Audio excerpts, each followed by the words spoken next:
Paulo Sapé, a Daíra está querendo saber se a saída de emergência pode ser utilizada no dia a dia ou ela tem que ser usada exclusivamente para esse fim. Bom, Daíris, recomenda-se, tá? Recomenda-se que as saídas de emergência sejam única e exclusivamente para a emergência, mas tem empresas que utilizam as suas saídas, tá, também para rotineiros.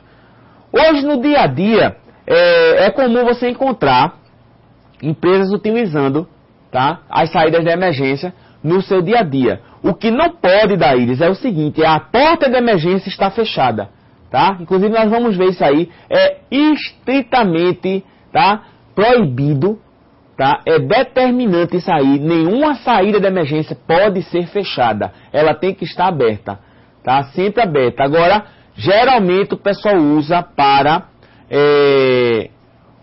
o uso cotidiano, tá certo? Agora, uma coisa eu sei que é determinantemente proibido a questão do não fechamento dessas saídas de emergência. Elas não podem estar travadas, não podem estar fechadas, tá? Alguma outra pergunta, Graciane? Não, por enquanto não. O pessoal da tarde é sempre mais ponderado, né? Sempre mais quietinho, mas quando chegam certo. Então, vamos lá.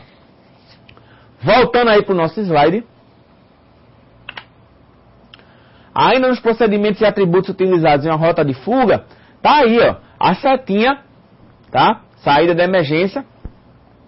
Outro tipo de placa, você viu uma saída de emergência vermelha com branca. Outro tipo de placa, existe uma NR 26, pessoal, que determina as cores de segurança. Então, essa saída de emergência pode ser sinalizada em vermelho, pode ser sinalizada em verde também, tá? Esse tipo de placa na cor verde é usado em prédios comerciais ou em escritórios. Só para você ter uma noção da questão de como é sinalizada uma rota de fuga, tá?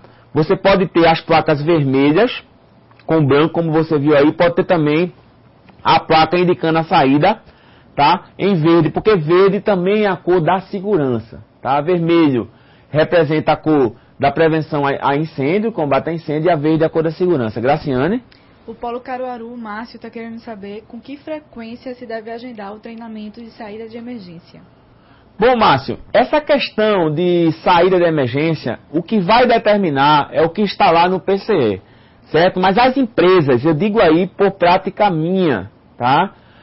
As empresas, geralmente, e a norma também determina pelo menos 2 exercícios anuais, tá certo? Mas tem empresa que realiza exercício de 3 em 3 meses, tem empresas que realizam exercício de 2 em 2 meses, mas as normas determinam que pelo menos, tá? A ABNT fala isso, pelo menos se deve ter 2 exercícios anuais, tá certo? E é interessante que desses 2 exercícios, um seja avisado e outro não seja avisado, ou seja, o primeiro que você vai fazer, você vai avisar, ó, tal hora nós vamos ter um exercício, vamos treinar. E o segundo, meu irmão, na hora do pega pra capar, apitou lá a sirene, o cara vai ter que saber o que fazer, porque é daí que você vai ver e vai poder ter um indicador, um indicativo que o seu plano, que o seu programa de controle de emergência está efetivamente funcionando, certo? Mais alguma pergunta, Graciane? Não, temos uma contribuição do Paulo Sapé, ele está dizendo que é importante essas placas que possuem gravuras para pessoas que não sabem ler.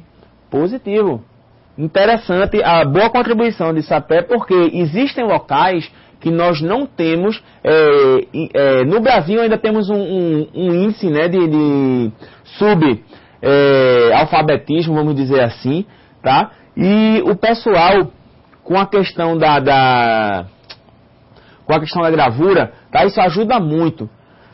Dando um gancho aqui, aproveitando que Sapé falou na questão da figura, essa questão da figura me lembra uma coisa que eu vou passar para você na questão do técnico de segurança, a criatividade. Tá? Uma questão que eu vi numa empresa, que essa empresa tinha coleta seletiva, certo? E para finalizar a coleta seletiva, você tem as plaquinhas, só que essa empresa é de construção civil, certo? Apesar de ter os sinais, além de ter as gravuras, o técnico ultramente criativo, né? Expressamente criativo, é só um exemplo para você seguir. Ele criou, além das gravuras, tá? Vamos lá, tinha lá a plaquinha de metal, tinha a cor amarela, tal metal, mas o cara não sabia ler, aí botava uma latinha de alumínio, a latinha de cerveja ou de guaraná, em cima do baldezinho, e o cidadão que era analfabeto já sabia, ó, aqui é alumínio, aí pô, jogava lá, né? Ferro, papel, botava um pedaço de papel lá em cima da coisa que ele já sabia. Então, isso é uma forma criativa também de facilitar as ações. Graciane? Temos uma pergunta da aluna Fernanda, do Polo João Pessoa. Ela está querendo saber, para rotas de fuga, qual o tipo de piso? Escada, rampa ou os dois? Fernanda, né? Fernanda, o interessante de rota de fuga, veja só, quanto à questão de rampa, escada, isso vai depender da empresa, mas é interessante que nas rotas de fuga, tá, os pisos sejam antiderrapantes e que não tenha muito, vamos supor, obstáculos, né, vamos dizer assim, obstáculos no caminho, ou seja, não deve ter obstáculo. O caminho deve ser livre, tá? A rota estabelecida deve ser por corredores, por caminhos únicos, tá? Unidirecional. A rota deve ser unidirecional para uma direção só. E qual é a direção? Geralmente está bem longe da onde está ocorrendo o sinistro, tá? E essa rota de fuga deve ter alternativas, porque vamos supor que acontecer uma explosão, aí você começa a sair no sentido contrário, né? A explosão. Só que lá na frente tem outro foco de fogo, então tem que ter alternativas. Mas a rota de fuga, ela não pode ter o piso por onde vai ser exercida essa rota de fuga, tá? Que só para a gente concluir isso aí, a rota de fuga, pessoal, ela é dada por locais rotineiros, aonde ocorre o trabalho, não é uma coisa específica. É simplesmente um planejamento que se faz, que na hora da escapada, tá certo? Você vai seguir por ali, ó. Você vai por aqui, por esse corredor, depois pega o corredor à direita, à esquerda, você tem que saber por onde vai, tá certo? Mas o que se orienta é que não seja um caminho obstruído e que também não seja um piso derrapante. Pois não, Graciane? Temos uma pergunta do Paulo Sapé, está perguntando se é obrigatório uma empresa ter mais de uma saída de emergência, pois na maioria das lojas comerciais que nós vemos nos centros comerciais, possui apenas uma porta na frente da loja.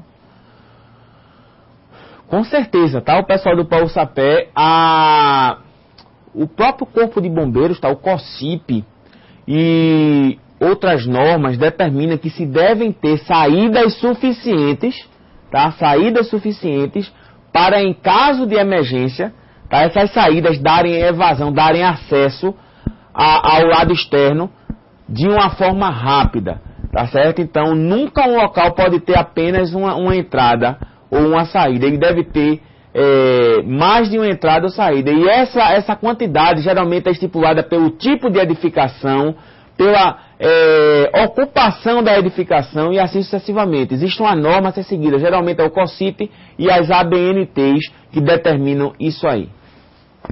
Sem mais perguntas. Sem mais perguntas. Então, vamos seguindo aí para o nosso slide. Para você ver a saída de emergência. Aí outro tipo de sinalização, né? Saída de emergência, só que desta forma mostrando escada, tá certo? Só desta forma ele está mostrando escada, placa usada em escadas com iluminação interna e abastecida com baterias. Essas plaquinhas aqui, pessoal, geralmente ela está no topo da escada e ela é conectada a uma iluminação de emergência, que o prédio, toda a indústria, ela tem uma iluminação de emergência, tá? Ela existem vários tipos. Esse tipo de iluminação aí é ligada a uma bateria na central. Mas existe tipos de suporte, não sei se você já observou na empresa, ela é meia quadradinha assim, do tamanho da bateria, e em cima tem 2 holofotes, tá? E esse holofote é ligado a uma tomada que fica do lado, tá? Que fica do lado. Esses holofotes são direcionados para a saída, para o caminho. Quando falta energia, ela automaticamente aciona a bateria e liga as luminárias, tá? Para poder orientar a saída do pessoal e orientar o trabalho de evasão, de retirada